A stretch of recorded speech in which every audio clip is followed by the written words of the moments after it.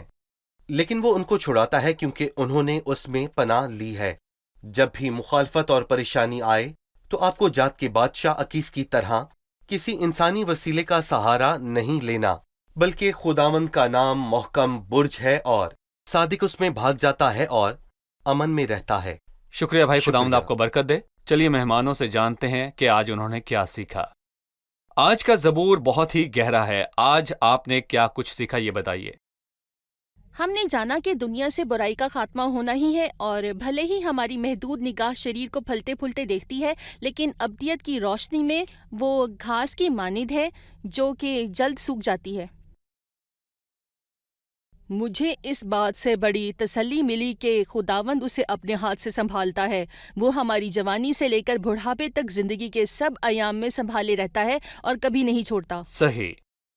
اگر وہ گر بھی جائے تو پڑا نہ رہے گا. مجھے اس بات سے حوصلہ ملا کہ ہماری برکت زمینی نہیں بلکہ آسمانی ہے، جس نے ہمیں آسمانی مقاموں پر ہر طرح کی روحانی برکت بخشی. صحیح. صادق کا تھوڑا سا مال بہت سے شریروں کی دولت سے بہتر ہے. واقعی خداوند ہی کی برکت دولت بخشتی ہے اور وہ اس کے ساتھ دکھ نہیں ملاتا. صحیح. مجھے یہ آیت بہت پسند آئی کہ میں جوان تھا اور اب میں بوڑھا ہوں تو بھی میں نے صادق کو بےکس اور اس کی اولاد کو ٹکڑے مانگتے نہیں دیکھا. بہترین بات یہ ہے کہ ہم ساری زندگی یہی جانیں کہ چاہے کچھ بھی ہو جائے، کوئی مشکل گزر جائے، یقیناً خدا اسے کبھی تنہا نہ چھوڑے گا. صحیح. جب میں سچائی سے اور خداوند کے خوف میں جیتی ہوں تو بھلے ہی مجھے ناانصافی کا سامنا ہو، خداوند میرے انصاف کو دوپہر کی مانند قائم کرے گا. جی ٹھیک ہے. اس کی تسلی کرنے کے لیے کہ میرا راستہ ٹھیک ہے اور میں گرنے کا نہیں، خدا کے احکام کا دل میں ہونا لازمی ہے. صحیح. شکریہ. خداوند آپ کو برکت دے. بھائی خدا یوسف آپ کو آپ کا برکت بھی دے. شکریہ. عزیز ناظرین، ہم اکثر شوہروں کو یہ عہد کرتا دیکھتے ہیں کہ وہ تندرستی میں، بیماری میں، بھوک میں، آسودگی میں اور زندگی کے تمام حالات میں اپنی بیوی سے وفا کریں گے. ان میں سے بہت کم ان وعدوں کو پورا کرتے ہیں. لیکن ایک شخص ہے جو اپنی بات سے پھرتا نہیں اور اپنے منہ کے کہے کو کبھی تبدیل نہیں کرتا. داؤد نے کہا، میں جوان تھا اور اب بوڑھا ہوں تو بھی میں نے صادق کو بےکس اور اس کی اولاد کو ٹکڑے مانگتے نہیں دیکھا. یعنی کہ زندگی کے ہر مرحلے پر، بھلے ہی وہ میری جوانی ہو یا بڑھاپا، اس نے کبھی اپنی بات کو نہیں بدلا، کبھی مجھے چھوڑا یا ترک نہیں کیا. اس سے پہلے وہ کہتا ہے، جب میرا باپ اور میری ماں مجھے چھوڑ دیں تو خداوند مجھے سنبھال لے گا. واحد ہستی جو اپنی باتوں اور وعدوں میں ثابت قدم ہے وہ خداوند ہے. اگر آپ ثابت قدمی کے طالب ہیں تو خداوند کے پاس جائیں. اگر آپ تحفظ کے طالب ہیں تو خداوند کے پاس جائیں. خداوند کے وعدوں اور باتوں پر اعتماد کریں کیونکہ وہ اپنے منہ کے کہے سے پھرنے والا نہیں. اس پر بھروسہ کریں. میں جوان تھا اور اب بوڑھا ہوں تو بھی میں نے صادق کو بےکس اور اس کی اولاد کو ٹکڑے مانگتے نہیں دیکھا. آنے والی قسط میں پھر ملاقات ہوگی. خداوند آپ کو برکت دے.